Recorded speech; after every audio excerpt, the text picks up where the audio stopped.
तो फ्रेंड्स, आज की इस वीडियो में हम आपको चावलों की पापड़ी बनाना सिखाएंगे जो कि बहुत ही आसानी से बन जाती है। और देखिए कितनी मज़ेदार हमारी पापड़ी तैयार है, बहुत ही आसानी से बनती है और बहुत ही क्रिस्पी बनी है। तो सबसे पहले हम स्टार्ट करते हैं। सबसे पहले हमने पैन लिया है और उसमें हम वाटर ऐड करेंगे।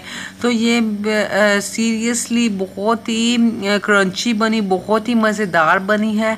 और अब हम इसके अंदर सॉल्ट ऐड करेंगे। ये क्वांटिटी के लिहाज से आप ऐड कर सकते हैं, तो टेस्ट के हिसाब से भी कर सकते हैं। जितना आपने जिस हिसाब से आपने रखना हो रख सकते हैं। इसके बाद हम इसके अंदर ज़ीरा ऐड करेंगे।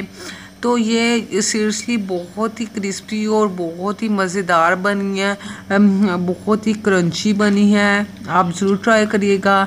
अब हमने ये चावलों का आटा लिया है, राइस फ्लोर लिया है। इनको हमने पहले ग्राइंड कर लिया था राइस लेके, और इसको अच्छे से ग्राइंडर से ग्राइंड लेते।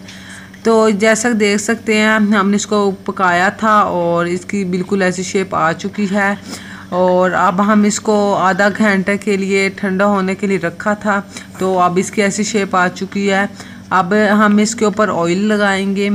तो ये आप बाज़ार से भी वैसे राइस फ्लोर ले सकते हैं, लेकिन वो महंगा आता है। तो आप घर में भी इजीली बना सकते हैं, जैसे बहुत ही आसानी से बन जाएगा। आप जैसा दे सकते हैं, हमने गूंदा था और उसका पेड़ा बन चुका था अच्छे से। अब हम इसको अलग से बनाएंगे।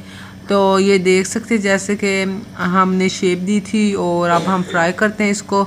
तो देख सकते हैं कितनी ही मज़ेदार हमारी पापड़ी तैयार है और बहुत ही मज़ेदार बनी, जैसे कि अभी काट करके भी आपको दिखाई थी।